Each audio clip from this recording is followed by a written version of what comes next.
Jimmy Hoffa and Robert Kennedy were two of the biggest figures in mid-20th century American politics. They also hated each other's guts, and their public interactions could be full of tension or riddled with petty jabs, or both. So, today we're going to take a look at the outrageous feud between Jimmy Hoffa and Robert Kennedy. But before we get started, be sure to subscribe to the Weird History channel. After that, leave a comment and let us know what other historical feuds you would like to hear about.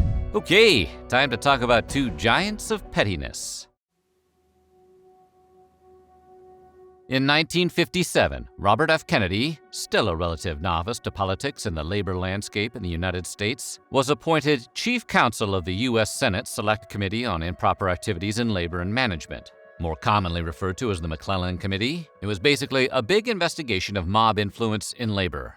It was also where Robert Kennedy and Jimmy Hoffa would have some of their most vitriolic exchanges, because Hoffa was a perennial all-star of mob influence in labor. Both Robert Kennedy and John F. Kennedy worked with the McClellan Committee, John as a senator and member, Robert as the group's chief counsel. Once John became president in 1960, Bobby was appointed Attorney General, and the two brothers worked together to take on corrupt labor organizations and underworld syndicates. Before Robert Kennedy's stint as Attorney General, infamous FBI Chief J. Edgar Hoover, for unclear reasons, did not acknowledge the existence of underground groups like the Mafia. He publicly dismissed them, like someone might dismiss aliens or werewolves. And after his appointment, Kennedy complained that the FBI didn't know anything really about these people who were the major gangsters in the United States.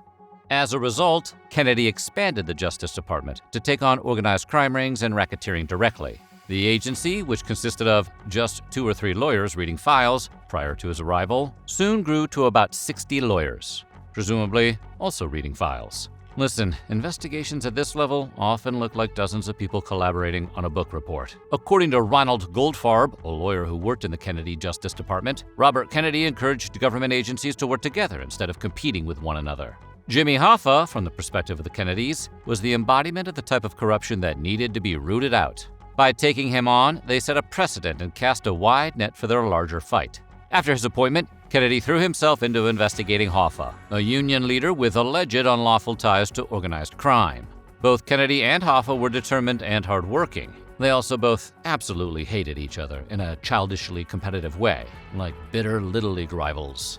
For example, each night when Kennedy left his office in Washington, D.C., he would pass by the Teamsters Union building.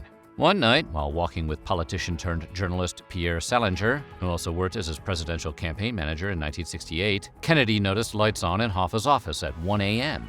He immediately told Salinger, "If he's still at work, we ought to be." And he went back to the grind for another 2 hours. According to his lawyer Edward Bennett Williams, Hoffa caught wind of this and made sure to leave his lights on around the clock, just to mess with Kennedy. Simple, effective, and you gotta respect the pettiness.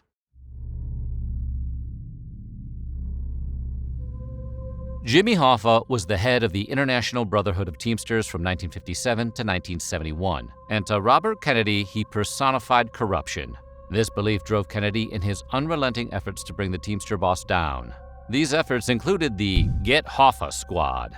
Though that wasn't their official name, the Get Hoffa Squad was made up of several Justice Department lawyers and investigators, all tasked to, well, get Hoffa. You could tell Kennedy was thinking about a presidential career, because he recognized the importance of slogans you can fit on a hat.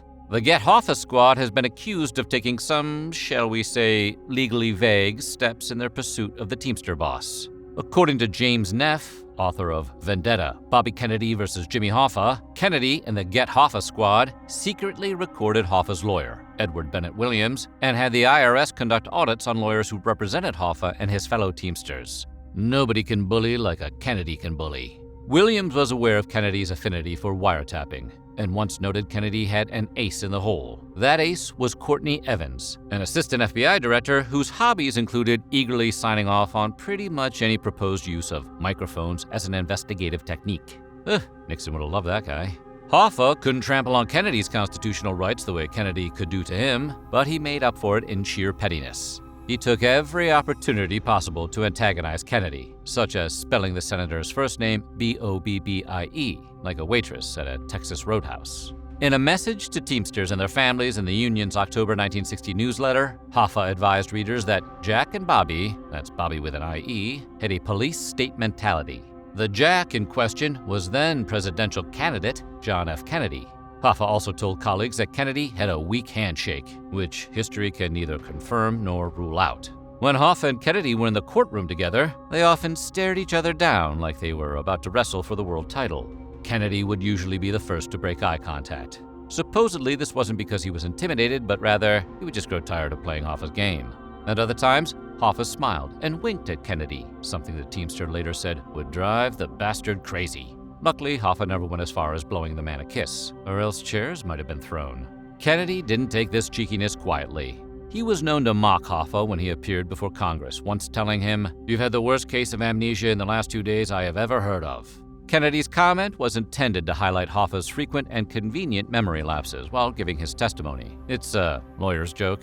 We appreciate the effort, Bobby.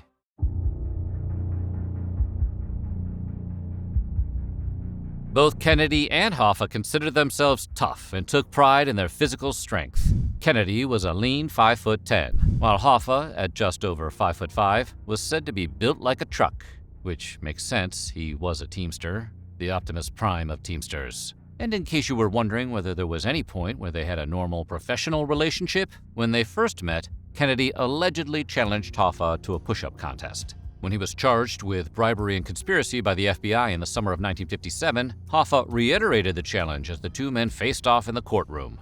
Hoffa boasted he could do 35 push-ups. Kennedy said he could do more. And to be clear, this was in the middle of a legal proceeding. Kennedy was as sure he could beat Hoffa in a push-up contest as he was that Hoffa would be convicted of the charges. He even told a reporter that he'd jump off the Capitol if the Teamster was acquitted. Presumably, he intended to jump off the Capitol and land in a push-up position.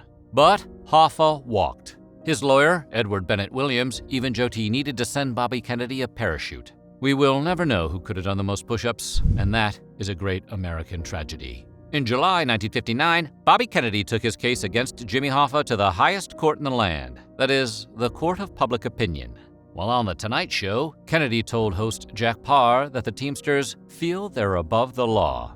Maybe he thought Paar was Batman?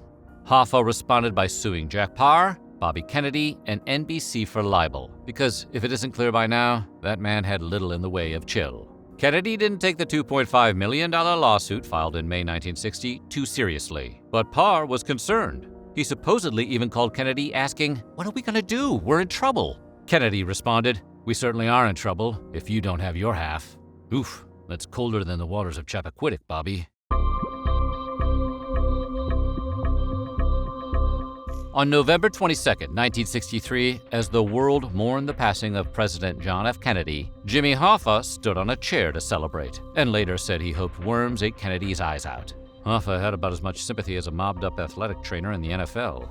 Hoffa was so happy he called one of his lawyers, Frank Regano, and asked if Regano had heard the good news. It was such good news because it meant Bobby Kennedy was likely finished as Attorney General. As Hoffa put it, Bobby Kennedy is just another lawyer now. Hoffa was right. Kennedy was a skilled lawyer, but his brother being president was clearly a major factor in his nomination to Attorney General. It was a position of great power that allowed Kennedy to go after Hoffa with more resources. But without his presidential brother, it was unlikely to last. But simply celebrating the death of his rival's brother wasn't enough. Hoffa actually got angry at anyone who offered sympathy. When he found out that Teamster Harold Gibbons sent home workers in the Washington office the day JFK passed, he was furious. According to Gibbons, Hoffa yelled, "Why the hell did you do that for him? And who the hell was he?" It was like getting mad at SeaWorld for closing on 9/11. The Teamster building in Washington didn't even lower its flag out of respect for JFK. Hoffa told reporters, "I have no sympathy for John F. Kennedy, either as a man or as a president. Just because he got hit, that doesn't mean we should close our building or lower the flag." In other words, Hoffa held a grudge like he was training for the Olympics. As Attorney General, Bobby had enjoyed his brother's support in going after Jimmy Hoffa, which contributed to rumors about the Teamsters' possible role in the president's untimely demise in 1963. This may seem far-fetched now, but at the time, Hoffa made sense as a suspect. He was vocal about his hatred for both Kennedys, and he probably received Christmas cards from known mobsters. The idea that Hoffa might have had the president whacked wasn't exactly beyond the realm of possibility. One time, Hoffa allegedly set up a truck leasing company called the Test Fleet Corporation under his wife Josephine's name. The McClellan Committee investigated the corporation closely, convinced Hoffa was taking kickbacks through the firm, which would be a violation of the Taft-Hartley Act. In 1957, the committee charged Hoffa with nearly 36 offenses related to the firm and brought him in to testify. Senator John F. Kennedy, then a member of the McClellan Committee, questioned Hoffa about the firm, but nothing really came of it. Several years later, the Test Fleet firm was again under a microscope. This time, it was a target of Robert Kennedy, the Get Hoffa Squad, and 35 FBI agents. They called 13 grand juries to indict Hoffa for Test Fleet activities, but were unsuccessful until October of 1962, when Assistant Attorney General James F. Neal finally put Hoffa on trial in Nashville, Tennessee. The first case resulted in a hung jury and a mistrial. If that sounds suspicious, it's because Hoffa and several other Teamsters were subsequently charged with jury tampering, and Hoffa was eventually convicted of the tampering charge. Mob guys don't do juries. Finally, in 1964, Hoffa was convicted of fraud in Chicago. He appealed the convictions for the next 3 years, but after exhausting all avenues, he was finally put away in 1967. He would later be pardoned by President Richard Nixon. So what do you think? Who was pettier, Jimmy Hoffa or Bobby Kennedy? Let us know in the comments below. And while you're at it, check out some of these other videos from our weird history.